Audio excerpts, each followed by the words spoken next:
न्यायालयाकडे पाहता सर्वोच्च न्यायालयाने जे दिल्लीमध्ये इलेक्शन झालं त्यानंतर ईव्हीएम मधला जो डेटा आहे तो न इरेज करण्यासंदर्भातले जे आदेश आहेत ते देण्यात आलेले आहेत.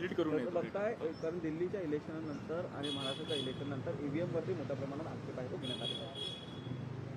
मी असं म्हणणार आहे की ईव्हीएमच्या संदर्भात सुप्रीम कोर्टाने दिलेला निर्देश हा योग्य आहे. फक्त सुप्रीम कोर्टाला माझी असणारी एकदा विनंती आहे की त्यांनी पूर्णपणे ईव्हीएम एकदा असणारं चेक करावी. डेटा डिलीट करू नये म्हणून त्यांनी असणारं जे सांगितलेलं आहे त्याच्याचबरोबर ज्या ईव्हीएम मतदारसंघामध्ये होत्या पण वापरल्या गेलेल्या नाहीत अशा ईव्हीएम कोर्टाच्या प्रिमायसेसमध्ये बोलावं आणि ज्या मतदारसंघातल्या ज्या मशीन्स आहेत 800, 850, 900 मतदान असेल ते पूर्णपणे नावं जशी फीड केलेली असतात त्या प्रमाणात रोटेशनमध्ये मतदान त्या ठिकाणी करायला सांगावं.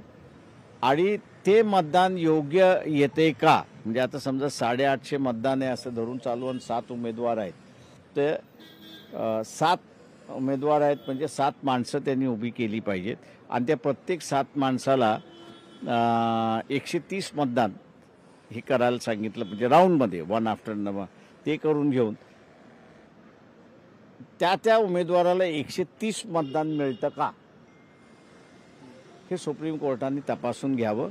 म्हणजे मग सुप्रीम कोर्टाच्या लक्षात येईल की ईव्हीएम मध्ये असणारी जी चिप आहे ही मॅन्युप्युलेट होते की न होते याच्या संदर्भातला मग कोर्ट निकाल त्या ठिकाणी देऊ शकतो.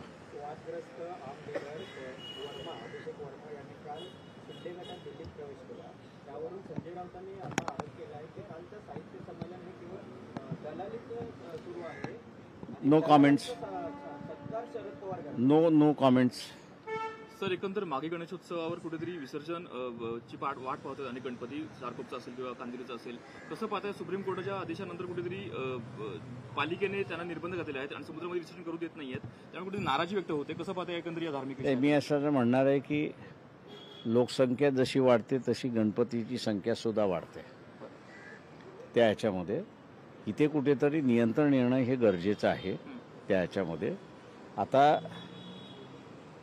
पैशाचा सुळसुळाट एवढ्या मोठ्या प्रमाणात चाललेला आहे की एका रस्त्यावरती 10 गणपती तुम्हाला दिसतात.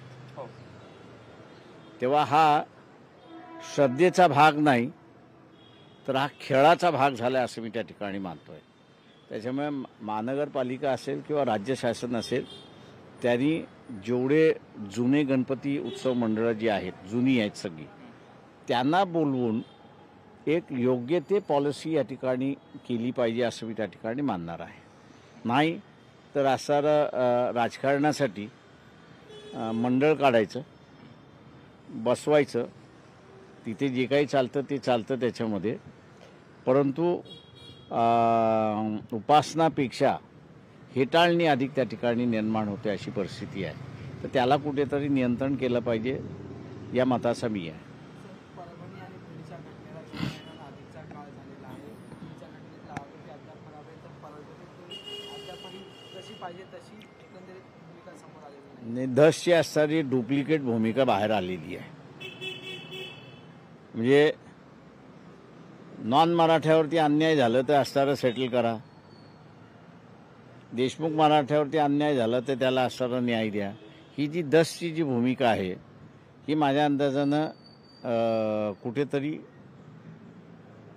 चुकीची भूमिका आहे आणि समाजामध्ये द्वेष पसरवणारी भूमिका असं मी त्या ठिकाणी मानतोय. त्याच्यामध्ये मी या आठवड्यामध्ये मुख्यमंत्र्यांची पुन्हा असणारं वेळ मागितलेली आहे. का लातूरची जी घटना आहे परभणीच्या घटनेमध्ये असणारा आम्ही फार काही हस्तक्षेप करू शकत नाही आहोत. याचं कारण असं आहे की ती कस्टोडियल डेथ आहे आणि कस्टोडियल डेथ असल्यामुळे मॅजिस्ट्रेटनीच ती इन्क्वायरी चालू केलेली आहे. त्यांची जोपर्यंत कंप्लीट होत नाही तोपर्यंत पुढे आम्हाला काही जाता येत नाही अशी असणारी परिस्थिती आहे. परंतु लातूरमधली असणारी जी घटना आहे